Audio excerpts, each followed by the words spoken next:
Hi, nice to virtually meet you and congratulations on this film. The themes of friendships is a recurring one in Pixar films, and I was wondering, how does Luca explore these themes in a different and unique way that makes it stand out from the rest? That's a good question. Yeah, I felt like something we had not done is being in the world of kids and friendships. So we had done a lot of more like Buzz and Woody, and there's a little more of it in the adult world. So what felt interesting is like being in the world of kids for the whole movie, and and of course then so you're mixing the friendship with the coming of age, and that seems really interesting. It was very true of my experience of trying to find myself in that age and not knowing. And because they are such formative years, I do feel they become, I was thinking they're architects of our identity in some way, these relationships. So that's what felt different. And then it also enabled us to talk a bit about, because it was together with this weird idea of sea monsters, it also enabled us to dig deeper. And what do friendships do?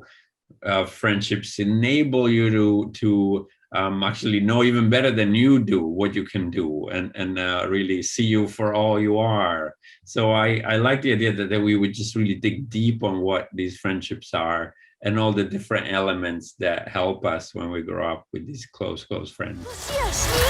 I know your problem. You got a Bruno in your head. A Bruno. Say, Silenzio Bruno. Silencio Bruno. Louder. Silenzio Bruno. Silencio Bruno. Silenzio Bruno. Silencio Bruno. Can you still hear him? Nope, just you. Good. Now hang on. So we know that this film was inspired by your childhood, and there are a few memorable lines in this film, like Silencio Bruno and What's Wrong with You, Stupido. Were those phrases from your childhood as well, or how did those lines came to be? They weren't from my childhood. We invented them.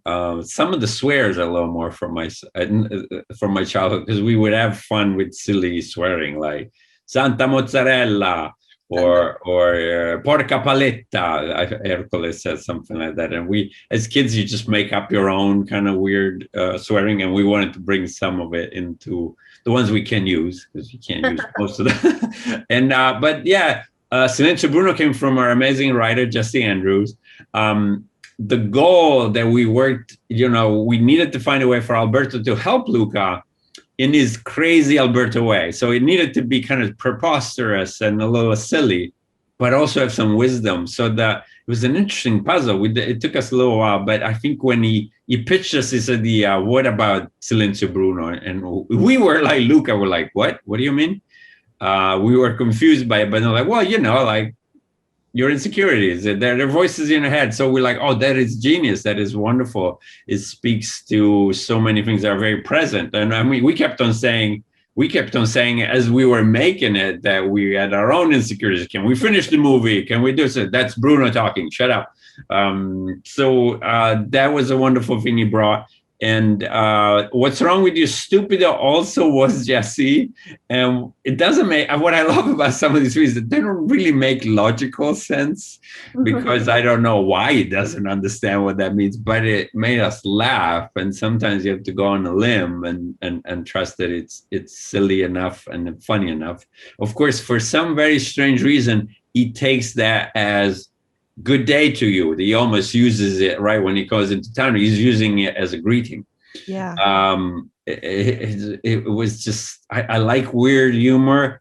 Jesse Andrew, our amazing writer, is very good at weird humor. And so it was a wonderful partnership with him. But yeah, this misunderstanding and the comedy of Fish Out of Water felt really fun to play with language. That's where that came from. What's wrong with you, stupido? You do it now. Just say the thing. What's wrong with you, stupido?